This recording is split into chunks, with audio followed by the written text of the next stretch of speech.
Why did God create Eve? The questions. Genesis doesn't answer. Does it mean that women exist all because of men? Why didn't God create both Adam and Eve the same time? According to Genesis, God created the first man from the dust of the earth. Then God looked at Adam and declared something surprising. It is not good for the man to be alone. But wait. If God is all-knowing, why wasn't Eve created at the same time as Adam? Did God discover that Adam needed someone? Or was there another purpose behind creating Adam first? Today, we're not trying to attack or defend anyone's beliefs. We're asking some of the deepest questions hidden within one of history's most famous stories. Let's begin. Genesis says God formed Adam from the dust and breathed the breath of life into him. Adam was placed in the Garden of Eden, a world with rivers, trees, animals, food, everything appeared perfect. Or was it? Because after describing creation as very good, Genesis introduces something unexpected. God says, "It is not good for the man to be alone." This is the first time in the creation story that something is described as not good. Why? If God knew everything before creation, why create Adam alone?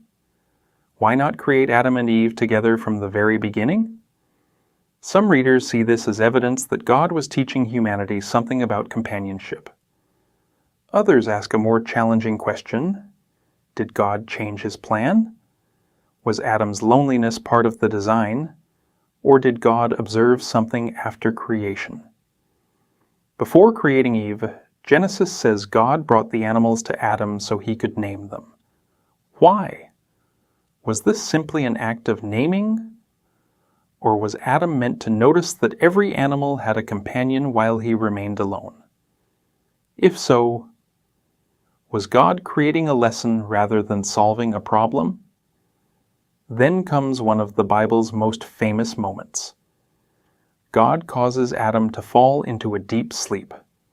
One of Adam's ribs, or, according to some scholars, one of his sides, is used to create Eve. Immediately, another question appears. Why create Eve from Adam instead of from the dust like Adam? Was this symbolic? Did it represent equality, unity, partnership, or something else entirely? Different traditions offer different explanations. Then Adam says, "This is now bone of my bones and flesh of my flesh." But what exactly did Adam need Eve for? Was it simply companionship? The continuation of humanity? Emotional connection? A partner to share responsibility?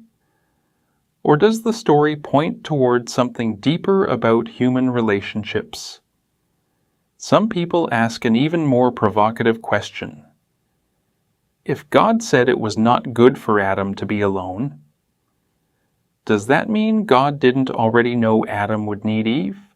Does this suggest imperfection? Many believers would answer no. They argue that an all-knowing God already knew the outcome and intentionally revealed his plan step by step for humanity's benefit, not because he lacked knowledge. Others see the passage differently and continue to debate its meaning.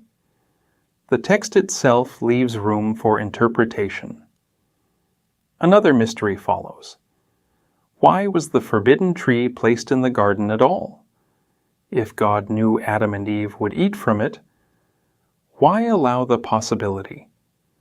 Why create free will if it could lead to suffering? Is love meaningful without choice? Or could the story have unfolded differently? For centuries, philosophers and theologians have wrestled with these questions. Then comes the temptation. The serpent speaks. Eve eats, Adam follows. Human history changes forever. But another question emerges. Why does Adam eat the fruit? Was it trust, love, weakness, curiosity, fear of losing Eve? Genesis doesn't tell us exactly what was going through Adam's mind. The consequences are enormous. They leave Eden, pain enters the human story, death becomes part of life. Human beings begin a new chapter outside the garden. But perhaps the biggest mystery remains. Should Genesis be read as literal history? As symbolic theology?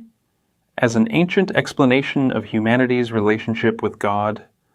Or in another way entirely?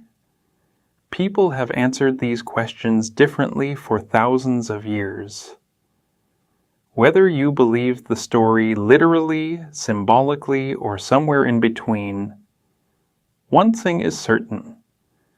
The story of Adam and Eve has shaped civilizations, inspired countless debates, and continues to raise questions that challenge both believers and skeptics.